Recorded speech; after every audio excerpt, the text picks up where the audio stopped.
só uma informação que acaba de chegar do Jamil Chad.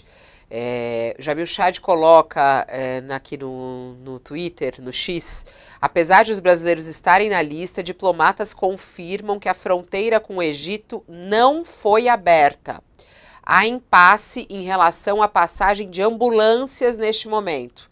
Israel quer garantias de que elas não estejam transportando integrantes do Hamas.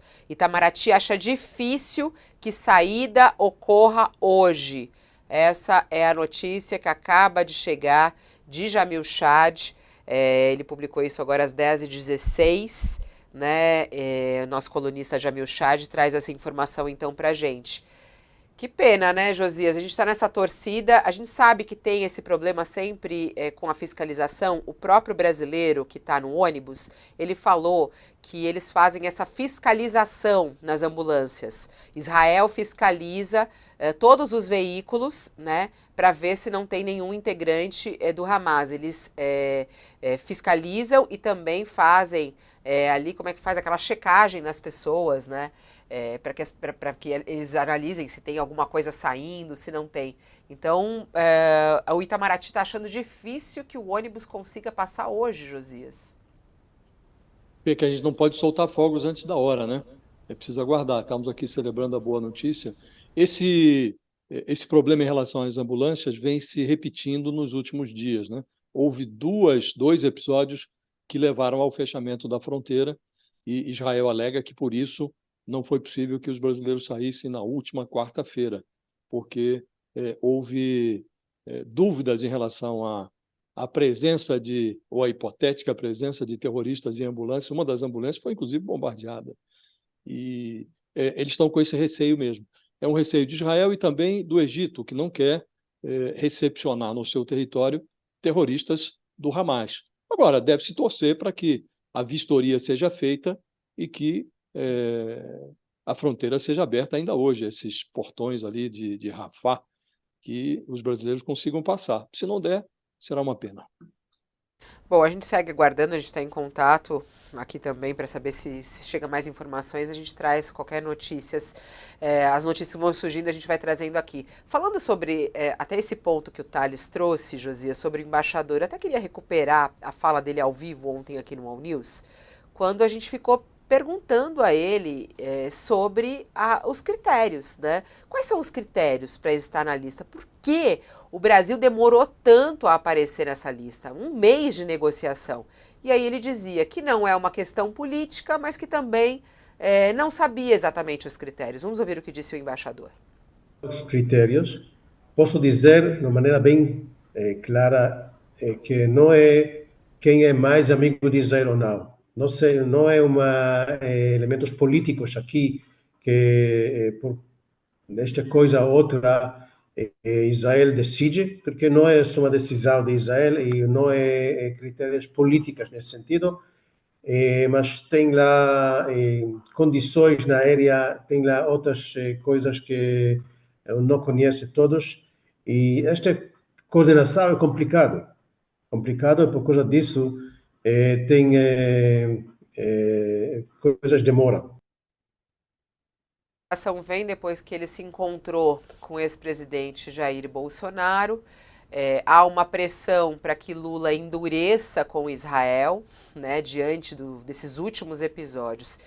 Como é que você analisa, Josias? O que deve vir por aí? Se realmente os brasileiros conseguirem sair, será que Lula deve mudar o tom, como ele tem tratado Israel nessa guerra? Pelo que apurei, deve haver uma mudança de tom, sim, Fabiola. Não especificamente em relação a esse embaixador. O Lula está muito irritado. O Lula está muito irritado com esse embaixador, mas ele considera um personagem menor. Essa autorização tardia para a saída dos brasileiros da faixa de Gaza liberta também a língua do Lula. O Grupo do Brasil foge da zona de guerra e o Lula se aproxima dela. O Lula disse em privado que se sentiria liberado para tratar como deseja do conflito entre Israel e Hamas depois da saída dos brasileiros da faixa de Gaza.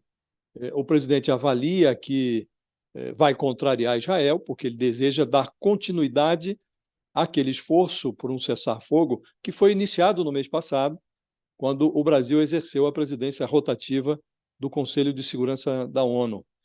O Lula quer articular, fora das Nações Unidas, uma estratégia para o pós-guerra.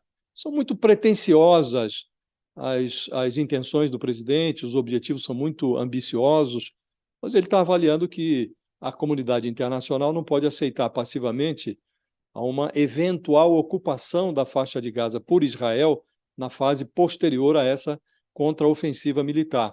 E ele defende o envolvimento nesse debate da Autoridade Nacional Palestina, que está excluída dessa equação, né? Seja porque essa autoridade palestina está hoje submetida ali, assediada por denúncias de corrupção, está desacreditada ali na região, seja porque Israel não incluiu os palestinos nessa equação.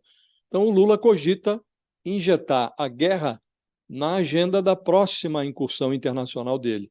No início do próximo mês, ele vai participar em Doha da COP28.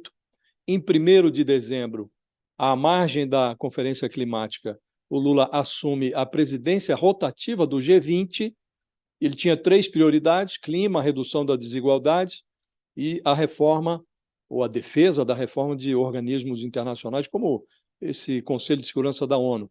E ele vai incluir a guerra nessa lista de prioridades.